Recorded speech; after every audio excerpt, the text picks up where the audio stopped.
placer poder escucharlos a los dos doctores anteriores. Pastor, yo estoy aquí en Pacific Press. Tenemos lo que va del año, hasta el mes de diciembre estaba en Phoenix. Y bueno, comenzamos en enero acá con el Centinela a trabajar para nuestra división, promoviendo nuestra revista de evangelismo de Norteamérica y haciendo evangelismo con ella en las iglesias, ¿no? Es la revista El Centinela, que es la primera revista de evangelismo hispana del mundo. By the way, nació en Mayagüez, Puerto Rico, en el año 1903, allá con los misioneros que fueron a llevar la verdad. Y bueno, ha ido evolucionando y hoy día es la revista misionera hispana de nuestra división. Es una revista que sale mensualmente con un tiraje de más de 50,000 ejemplares por mes, ¿no? Así que en eso estamos, pastor, aprendiendo esto y sirviendo al Señor desde acá. Amén, amén. Wow, yo no sabía que ya tenía la revista 120 años. Increíblemente, Casi increíblemente. 20 años ahí. Wow.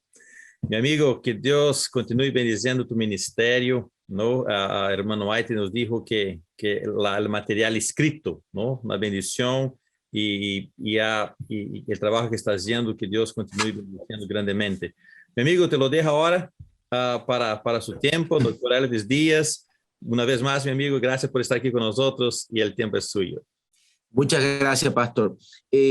Gracias, queridos amigos, por conectarse. Increíble, el pastor me invitó a dar una de estas clases y déjeme decirle que un domingo en la mañana hasta corbata me puse, por si acaso habían de otras generaciones, como decía el pastor Velázquez, no hacer ruido visual, ¿no? Pero bueno, me siento tan contento de estar con ustedes y poder compartir en esta mañana.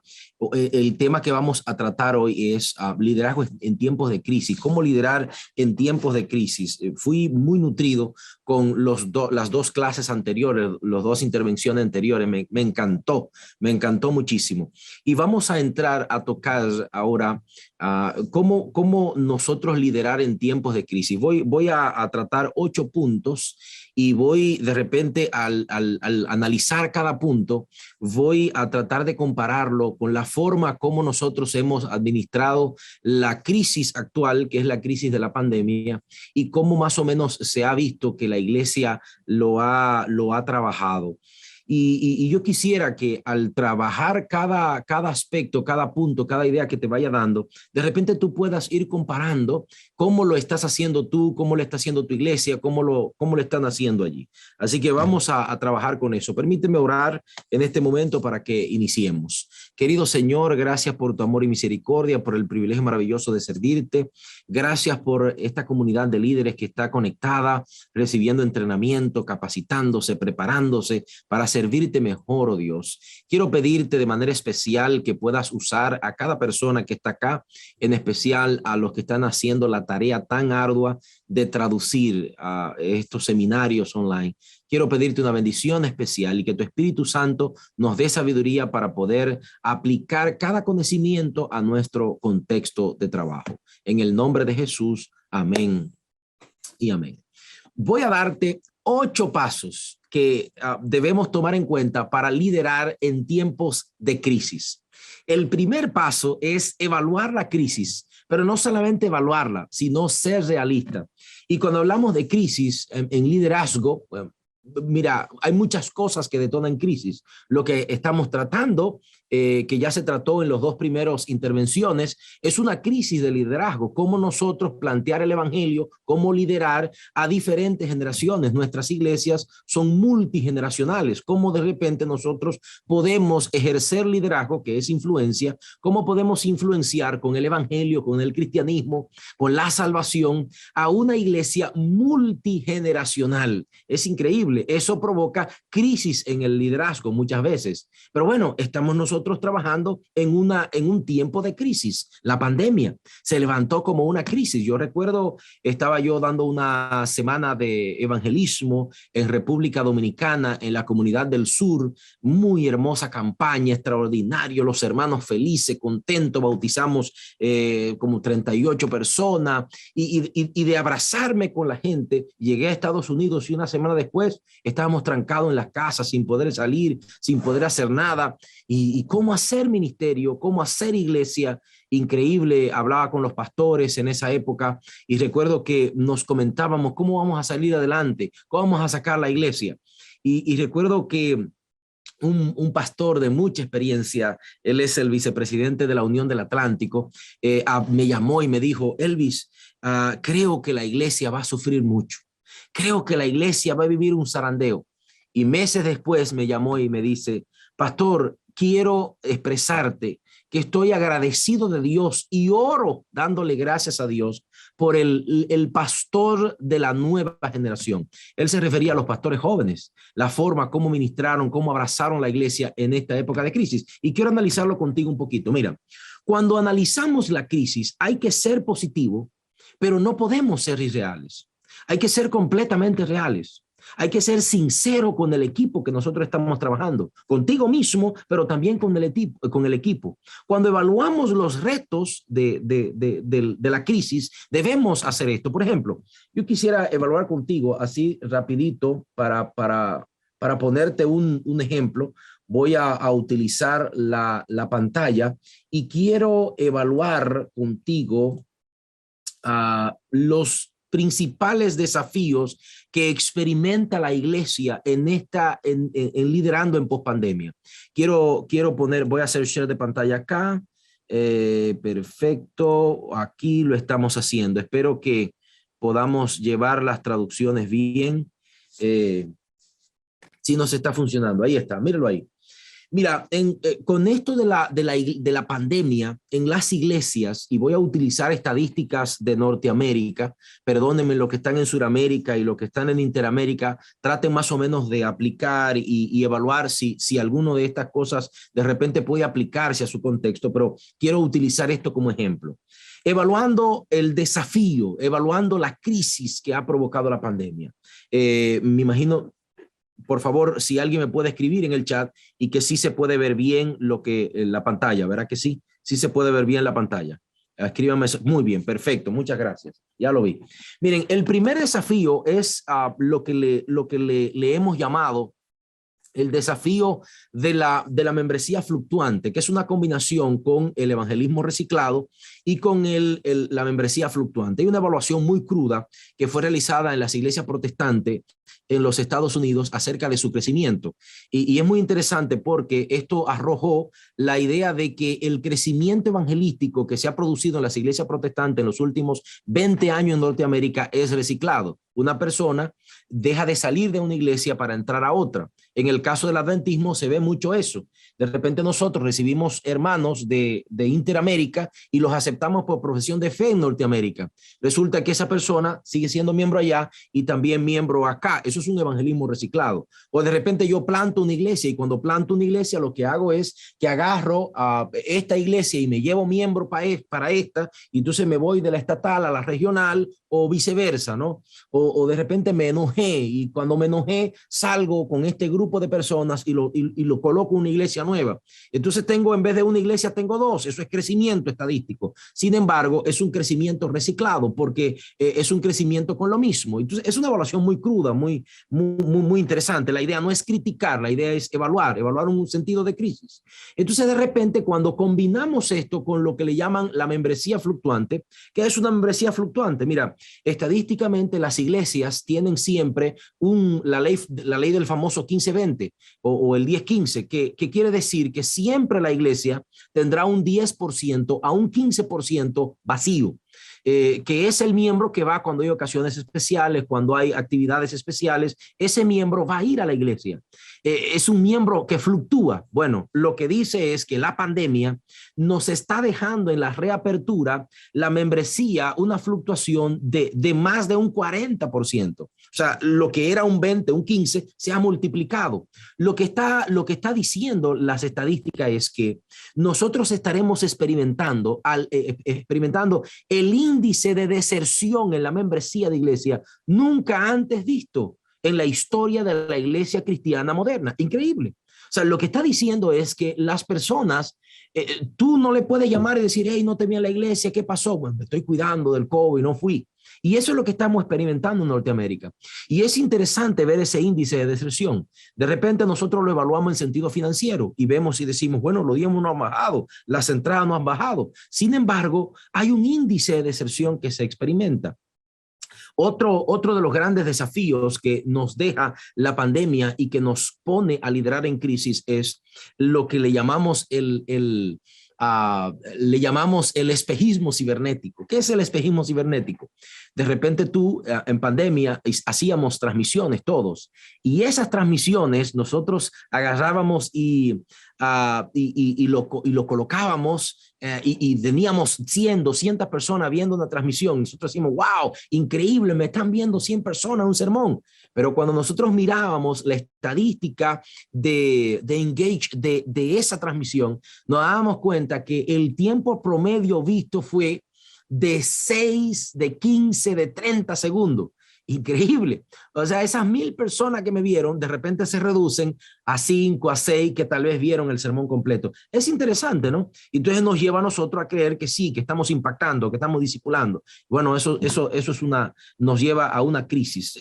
Lo que quiero plantearte es lo siguiente.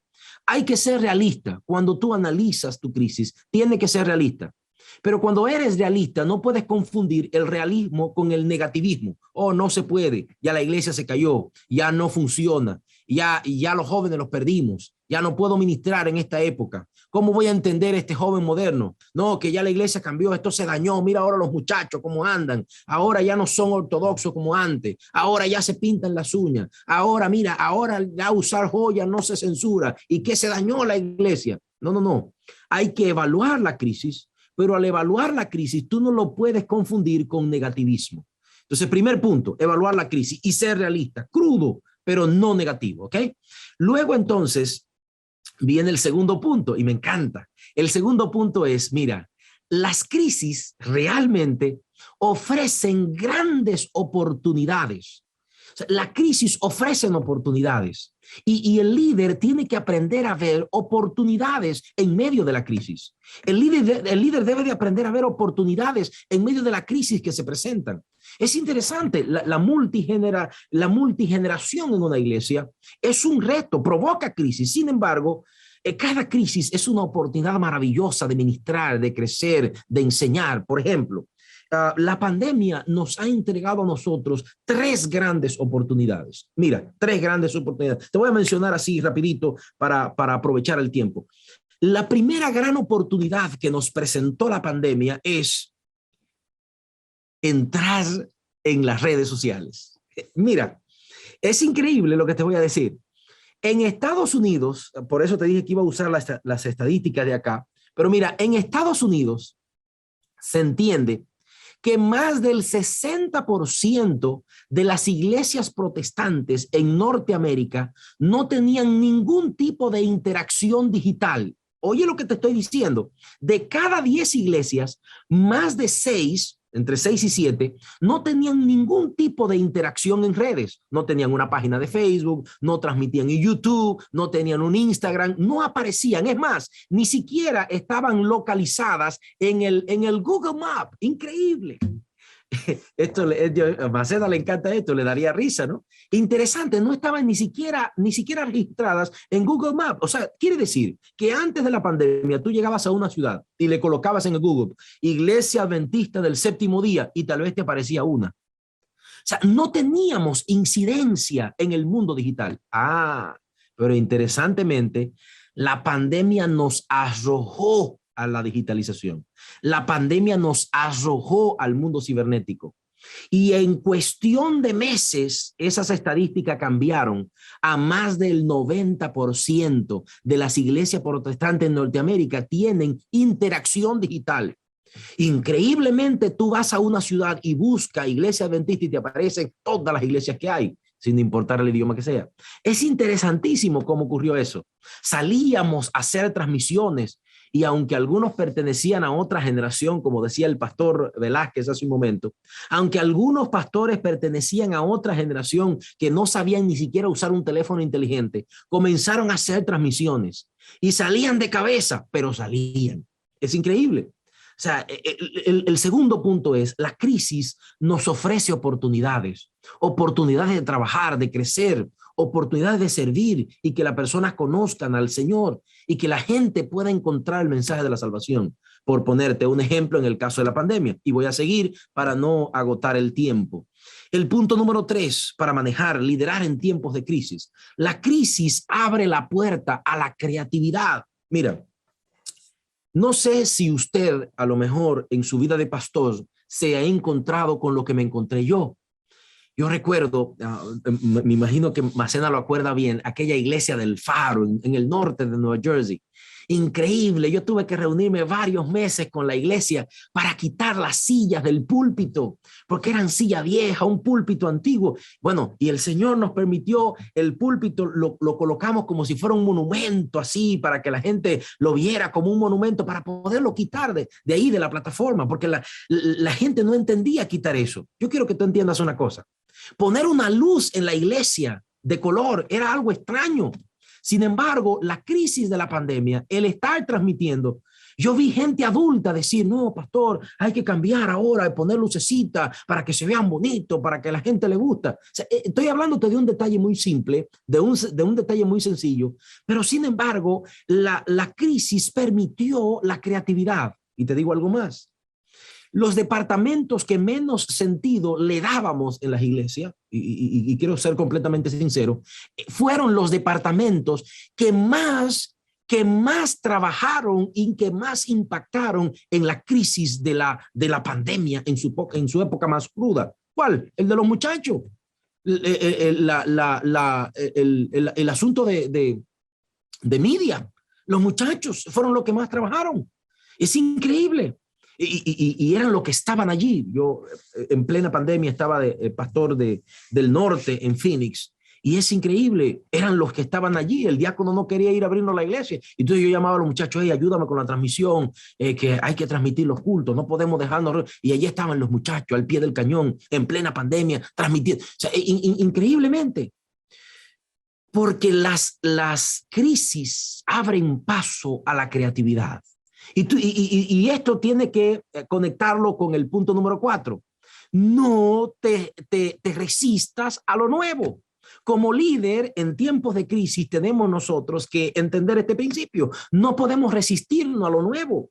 Y es increíble, lo nuevo a veces nosotros le ponemos cara de pecado, lo nuevo le ponemos cara de malo, lo nuevo nosotros creemos que no va a funcionar, creemos que no va a servir porque siempre se ha hecho así. Y claro, tenemos las glorias del pasado y disfrutamos la gloria del pasado. Y entonces todo lo nuevo lo llamamos como algo de crítica. Mira, ayer leía un libro y voy a compartirte porque me llegó a la mente, no lo coloqué aquí en una diapositiva, pero me llegó a la mente y quiero compartírtelo. Mira, yo estaba revisando un libro que me llegó de Combs, fue este libro me llegó de Combs y de repente me encantó que es este libro, El juicio investigador de Marvin Moore. Suena bien adventista, interesantísimo. Es una obra colosal de Marvin Moore, que murió este año aquí en Idaho, y bueno, uno de nuestros grandes pensadores. Y es increíble, él trata la doctrina del juicio investigador y él saca una cita de la hermana White.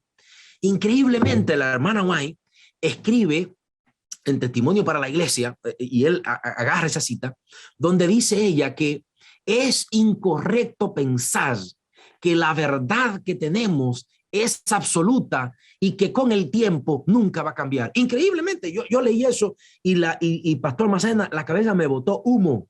No estoy yo diciendo acá ninguna cosa que usted vaya a decir, mira, la verdad van a cambiar. No. Lo que estoy diciendo es que la misma hermana White, hablando de teología bíblica, dice, tranquilo, no podemos resistir a lo nuevo, vamos a estudiarlo, vamos a verlo, porque pueden haber oportunidades allí, increíblemente, ¿no? Bueno, lo cita Marvin Moore en este libro, El juicio investigador, Ahorita no te puedo decir la página que lo dice, me llegó a la mente porque me impactó mucho ayer cuando lo leía. Es un libro que estoy revisando porque me llegó como cons, pero tú lo consigues ahí y te va a gustar muchísimo el que me escribió. Ahí está. Bueno, el punto es, no te cierres a lo nuevo. Ábrete a lo nuevo, no te resistas a eso, porque mientras más te resiste, lo que te pones en el medio y hace el papel entonces del estorbo y no puede ser. Mira, número 5. Cuando tú estás liderando crisis, tienes que proyectar a largo plazo. Sin embargo, no puedes tomar decisiones a largo plazo, sino que tienes que tomar las decisiones a corto plazo. Me explico. Mira, de repente nosotros proyectamos visión a largo plazo, misión a largo plazo, a lo que me dedico, lo que me va a inspirar para alcanzar esa visión, ¿no? Que es la visión, lo que me inspira para yo lograr llevar el día a día lo que es la misión a lo que me dedico. Entonces yo trabajo con eso y lo proyecto a largo plazo, 5 años, un plan a largo plazo. Pero en tiempos de crisis, tú no puedes tomar decisiones a largo plazo. En tiempos de crisis, tú tienes que mantener un sistema de evaluación constante. Increíblemente, mira, para ponerte un ejemplo práctico, de repente en las transmisiones digitales que hacemos, me doy cuenta que la plataforma que uso me creó una nueva herramienta que me va a permitir hacer algo nuevo. Pero si ya la decisión que yo tomé, la tomé por siempre y ya yo no voy a cambiar dentro de 6 meses, ya me perdí esa oportunidad. Entonces es importante mantener una evaluación constante. En tiempos de crisis es importante mantener un sistema de evaluación constante de las estrategias, de las decisiones y evaluarla y recapacitar y reubicar y ponerla acá. Bueno, cuando comenzó la pandemia, nosotros compramos unos background, porque todavía Zoom no tenía toda esta disponibilidad de ponerte los background y todo lo que tuviste al pastor Velázquez usando y todo eso. Entonces lo colocamos acá, unos background, y yo recuerdo que los compré por Amazon, me llegaron y le puse una lucecita y usaba background. Hasta que entonces un pastor me dijo, pastor, eso es de tirar fotos, ahora usa esto.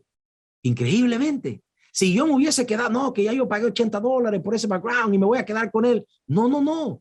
Hay que reevaluar las decisiones que se toman a corto plazo en tiempos de crisis, reevaluarla y tomar lo bueno. Debes estar dispuesto a reinventarte constantemente. El liderazgo tiene que reinventarse. Nunca olvides la visión y la misión, pero debes de constantemente reinventarte. Cuando uno no se reinventa, no trabaja, no funciona. Bueno, punto número 6. Cuando tú lideras en tiempos de crisis, tienes que liderar con esperanza. El miedo vende. Entiéndeme lo siguiente. El miedo vende. Los publicistas saben que el miedo vende. Las noticias, todas producen miedo. Porque el miedo vende, atrae. La gente quiere ver, quiere escuchar sobre el miedo. El miedo vende, el miedo conquista, pero lo único que puede vencer al miedo es la esperanza. Lo único que puede vencer al miedo es la esperanza. Por eso es importante entender que cuando la crisis produce miedo, la crisis produce miedo. Por lo tanto, lo único que va a vencer ese miedo producido por la crisis es la esperanza. En medio de la pandemia hay que promover ese compromiso congregacional. Hay que promover con esperanza la importancia de la iglesia local, que de repente se ve amenazada con todo este asunto de la digitalización.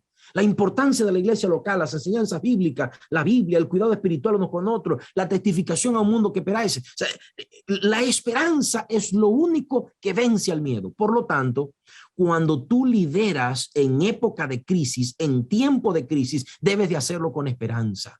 No debe de hacerlo con ese sentimiento negativo. No debe de hacerlo con ese sentimiento de que no se puede, de que es imposible. No, con esperanza. Tú eres el líder siembra esperanza. Punto número 7. Los cambios deben reconocerse, pero también deben de hacerlo rápido. Y quiero combinar esto con el punto número 8. ¿Cuál es el punto número 8? Las organizaciones, mientras más tiempo tienen y mientras más grandes son, más lentas se vuelven en los procesos. Y estoy hablando a lo mejor para ancianos de la iglesia que están conectados, líderes de departamento que están conectados en esta clase, pastores, a lo mejor departamentales que están conectados. Mientras más antigua es una organización, más lenta se vuelve, más burocrática se vuelve. Mientras más grande es, más lenta en proceso se vuelve. Se hace difícil hacer muchas cosas.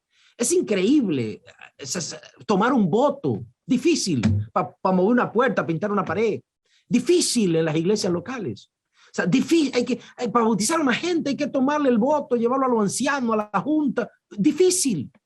El punto 7 y 8, en épocas de crisis, los cambios deben hacerse rápido. O sea, debe darte cuenta de la estrategia rápido y hacer los cambios rápido. Por lo tanto, los cambios no se cacarean, no se anuncian, se hacen. Y debes de crear un sistema, identificar dónde se estanca el proceso en mi organización, en mi iglesia, ¿no? ¿Dónde se estanca el proceso? Y debo de manejar con maestría el desarrollo de los procesos. Y entonces yo darme cuenta, ok, se estanca acá. Entonces tengo que crear esto por acá. Te cuento lo siguiente. De repente en mi vida de pastor de iglesia local, me di cuenta que era muy lento procesar ciertas cosas. Y yo recuerdo que creé, eso lo aprendí de Macena, creé una comisión, la que yo le llamaba mi junta de gobierno, ¿no? Así le llamaba, que era lo anciano, el tesorero, el director del edificio de la iglesia y la secretaria. Y entonces hay que cambiar una puerta, hay que hacer esto, esa junta toma voto y resuelve rápido, ¿no? Y entonces ya da el informe a la junta grande. Ah, no, porque tú te imaginas que el director de Dorcas tiene que tomar un voto de cómo va a cambiar esa puerta. Nunca se va a cambiar la puerta. No, que si a la hermana le gusta, que si fulano. Es interesante, mientras más grande, mientras más antigua, más lenta se convierte. Entonces yo no estoy diciendo que de repente usted va a ser dictador y usted va a hacer lo que usted quiere y ya lo cambié porque yo soy el líder y yo soy yo y ya lo... No se trata de eso. Tienes que consultar, tienes que crear un equipo, tienes que hacer lo que el equipo diga. Sin embargo, tienes que crear un sistema en donde el proceso ocurra, en donde las cosas ocurran, en donde el cambio se identifique con rapidez y donde se ejecute con rapidez, en donde la iglesia, el sistema que manejas pueda facilitar el proceso. Y es interesante, líderes, el líder es un facilitador. Tú eres un facilitador, tú no eres un asunto en el medio para hacerle difícil la cosa a los jóvenes, para hacerle difícil la situación a los departamentos. Y, espérate que la hermana fulana, hay que ver si le gusta o no le gusta. Cuidado si topan ese púlpito que no se puede mover. Cuidado que la sientan. No. Usted es un facilitador. Hay que evaluar qué es lo que se necesita, qué es lo que funciona. Y los jóvenes quieren hacer y tú facilita. Y los jóvenes quieren transmitir y tú facilita. Creas un presupuesto, lo bota rápido. Porque el liderazgo en tiempo de crisis tiene que ser ágil. Bueno, he compartido contigo estas 9 estrategias que para mí son claves para liderar en tiempos de crisis. Recuerda una cosa, repaso contigo en el nombre del Señor. Número 1, evaluar las crisis y ser realista. Número 2, la crisis ofrece oportunidades. La crisis abre la puerta para la creatividad. No te resistas a lo nuevo. Proyecta a largo plazo, pero toma decisiones a corto plazo. Lidera con esperanza. Los cambios deben reconocerse y hacerse rápido. Las organizaciones se vuelven lentas en facilitar los procesos y tu función como líder es facilitarlos. Dios te bendiga. Un abrazo grande. Placer estar contigo. Pastor, creo que duré el tiempo que me dijiste, ¿verdad? No, muy bien, es perfecto, no te preocupes.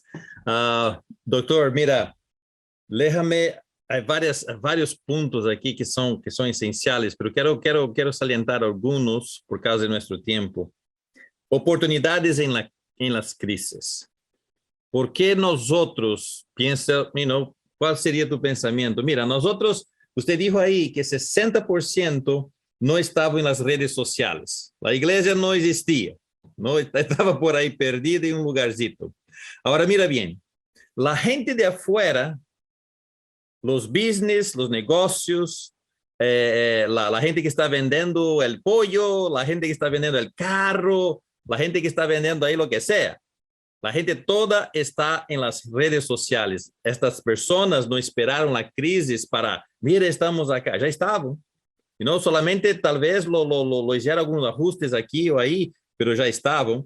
Bueno, también, es señal también que había 40% de iglesias que ya estaban conectadas. Bueno, la pregunta es, ¿por qué usted piensa que algunas organizaciones se demoran para mirar la oportunidad en la crisis y otros ya están? Cuando vino la crisis, bueno, mira esses 40%, ¿no? Cuando la crisis vino, tranquilo, ya estábamos en Facebook, ya estábamos en YouTube, pero otros estaban un poquito más atrasados con esto. ¿Por qué llevamos tiempo Poca visión, pastor, poca para visión. moverte? Poca visión, poca visión. El ser visionario es ver antes de que las cosas ocurran. Uh-huh. Y el líder debe de ser visionario.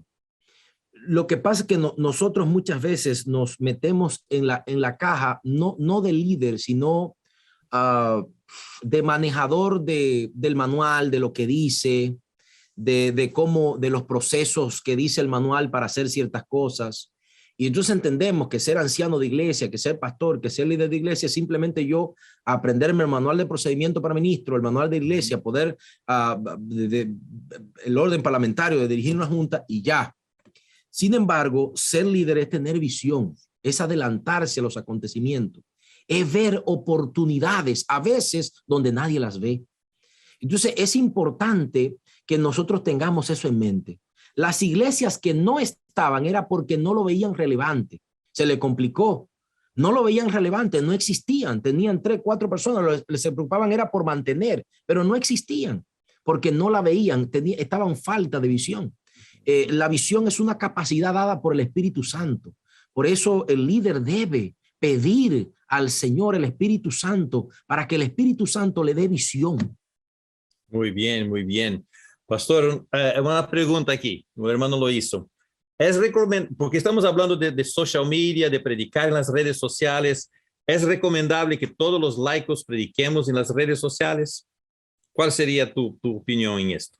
Lo que de alguna forma todos están involucrados. O sea, el hecho de yo predicar en redes no quiere decir de que yo me voy a parar frente a una cámara. Si de repente lo puedo hacer, está bien, pero cuando yo hago share de una transmisión, cuando yo comparto el link de una transmisión, cuando yo estoy en promover, en mejorar lo que la iglesia está haciendo en redes, por ejemplo, hablando de redes, ya yo estoy participando en eso. ¿Ves? No es que yo voy a estar, no, a mí no me gusta compartir mi vida en redes, entonces yo no voy a estar en eso. Pero cada vez que tú haces eso, cada vez que tú colaboras con lo que está ocurriendo y formas parte, ya tú estás en ese mundo, ¿no? Muy bien. Doctor, aquí una otra preguntita. Algunos se creen, voy a resumir la pregunta, algunos se creen dueños de la iglesia y no dejan hacer los cambios. ¿Qué uno puede hacer con esto? Eso es interesante, mano. Es difícil. Cuando la persona se creen los dueños de la iglesia. Hay que buscar la forma de ganarlo, de ministrarlo. El que se cree dueño de la iglesia, el liderazgo, esa persona tiene algún tipo de necesidad y trata de suplirla liderando la iglesia. Por ejemplo, tú ves personas que no tienen realización afuera, en su vida profesional. Pero en la iglesia son los ancianos, son los fundadores, son... De alguna forma, esa persona va a tratar de llenar su vacío con eso que encuentra en la iglesia. En Estados Unidos se ve mucho, no simplemente el asunto de autoridad, sino el asunto emocional de lo que dejé. Hay iglesias en donde las cosas se hacen como en los 70, porque fue la iglesia que dejé en mi país. De alguna forma, eso llena un espacio emocional en mí. Entonces, yo creo que en el nombre del Señor, hay que liderar con esperanza y ganarnos a esa gente, orar con ellos y ganárnoslo en el nombre del Señor, buscarle la vuelta, no enfrentarnos, no ponernos a pelear. Y eso es un recurso ya muy drástico. Jesús lo usó y lo usó una vez en su ministerio, así que ese recurso debe usarse cada 3 años, no a cada rato, ¿no? Entonces yo creo que hay que ganárnoslo, buscarnos la vuelta de formar, de que ellos también formen parte de ese cambio. Me encantó lo que dijiste, doctor Díaz, cuando dijo, el nuevo muchas veces lo vemos con cara de pecado. ¿Por qué tenemos esto? No, este nuevo, no, mira, me voy a contarte una historia antes que tú lo hables sobre esto. Yo fui a una iglesia y ahí me invitaron, bueno, la iglesia tenía la entrada, la plataforma, tenía un cuartito atrás. y tenía una mesa de Santa Cena. En esta mesa de Santa Cena no había nada, absolutamente nada había ahí. Y entonces yo estoy con mi Biblia, la Biblia, hermanos, no estoy con la Biblia, y yo coloco la Biblia encima de esta mesa. Y un hermano entonces toma la Biblia en la mano, me devuelve y dice, pastor, en esta mesa no colocamos nada. Estamos hablando de la Biblia, no estamos hablando de otra cosa. Entonces, eso no tiene nada que ver con algo nuevo, ¿no? Colocar la Biblia arriba de una mesa de Santa Cena, imagínense cómo llegamos. Pero mira, la frase que usted dijo, el nuevo muchas veces lo vemos con cara de pecado. ¿Por qué? Porque piensa que a veces miramos así.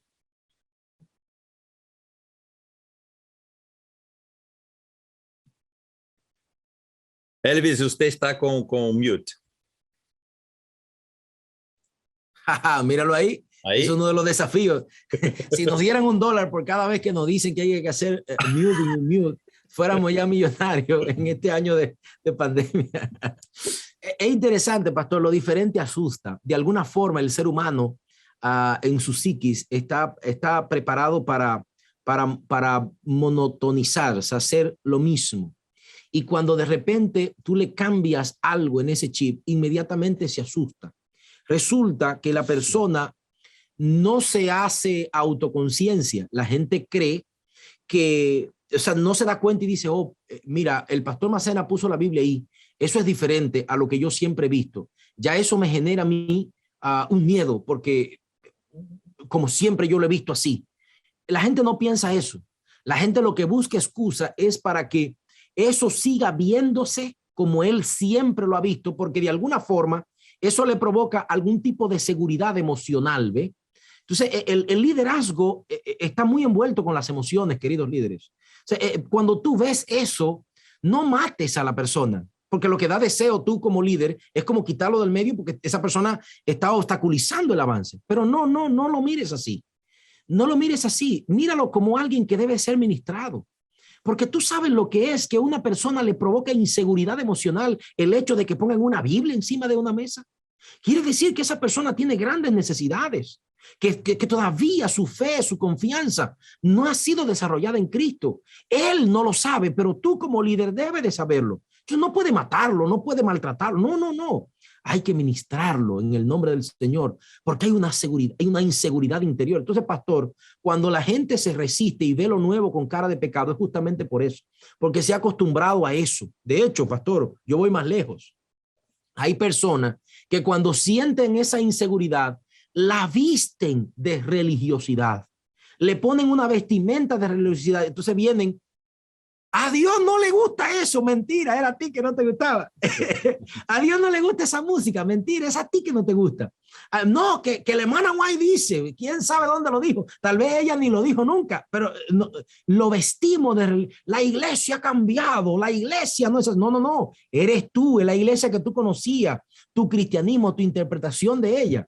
Entonces es interesante cuando vemos eso, y lo estoy mencionando, no para que cortemos no, ministremos, porque detrás de esa cara de fuerza, detrás de esa resistencia, hay un alma que debe ser ministrada, dolida, con necesidades, con vacíos, con miedos interiores terribles. Muy bien. Muy bien. Mi amigo, una última pregunta aquí para usted. Usted dijo, hay que hacer los cambios rápidos, ¿no? Y muchas veces las oportunidades las perdemos. ¿Cómo nosotros podemos entonces, como a veces miramos la cosa corporativa, miramos la iglesia y queremos cambiar la iglesia y queremos hacer esto y lo otro? Ahora como individuo, como persona, porque un día voy a estar a frente de Jesús y Jesús no irá me preguntar sobre la iglesia, irá me preguntar sobre mi persona. ¿Cómo nosotros como individuos podemos mirar a nuestro alrededor las cosas, los cambios, y podemos hacernos misioneros en una época como esta, ¿no? Amén. Sin pensar en la iglesia, pensando en nosotros como personas individuales. Los cambios deben ocurrir primeramente en nosotros, y los cambios deben estar basados no simplemente en las necesidades sociales, sino en el concepto de misión de Dios, de la iglesia, de por qué estamos acá. Nosotros somos sal de la tierra. Y si nosotros no estamos salando la tierra, el espacio que Dios nos puso a salar, de alguna forma no estamos haciendo nada. Entonces, a veces hacemos ministerio de poco impacto y es porque el cambio no ha ocurrido en nosotros. Entonces, yo quiero decirte lo siguiente. Mira, donde tú estás tiene que haber un cambio, primero en tu vida, y ese cambio en tu vida se va a reflejar a los demás. Y número 2, debemos de abrazar la palabra de Dios. Pastor, mira, a veces a mí me encantan los cambios, me encantan los desafíos, pero a veces nosotros queremos caer bien y entender de que ganarnos una generación es desvirtualizar lo que es el mensaje de la salvación. Hace un tiempo estaba hablando con alguien que decía, mira, yo no predico de la Biblia, yo agarro una frase que dijo un famoso y me pongo a aplicarla y a comentarla. Está bien, tú puedes ilustrar todo eso, no estoy diciendo que está mal, pero por favor, recuérdate que nosotros estamos acá para llevar el mensaje de la salvación. Seamos bíblicos, abracemos la palabra de Dios, internalicemos sus enseñanzas. La palabra de Dios, hermanos, la palabra del Señor no es extremista. Dios es un Dios de cambio. Dios es un Dios de adaptabilidad. La Biblia dice que Dios no cambia, pero Él no cambia en propósito. El amor por nosotros no cambia. Pero Dios es un Dios de adaptabilidad. Es increíble, Pastor Macena. El hecho de que Dios bajara del cielo y se contextualizara, se convirtiera en una célula, se colocara en el vientre de una mujer, naciera como los seres humanos, es la exposición más grande de contextualización que hemos visto. Y si Dios lo hizo, ¿quién soy yo para no hacerlo? Wow.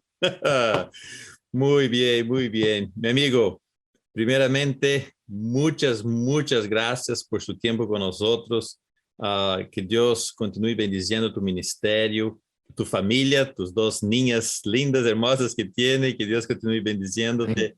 Y antes de salirmos aquí, terminarmos esta tarde, una vez más, hermanos, muchas gracias por su tiempo. Pero Pastor Elvis, haga una oración para nosotros para terminarmos nuestro programa de hoy día.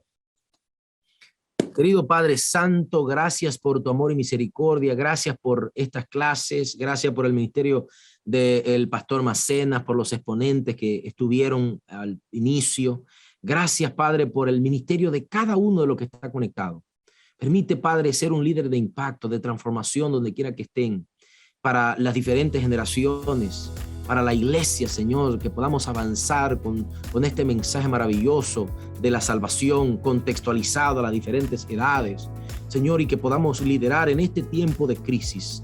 Gracias porque tú nos escuchas, oh Dios, en el nombre santo y maravilloso de Jesús te lo pedimos. Amén.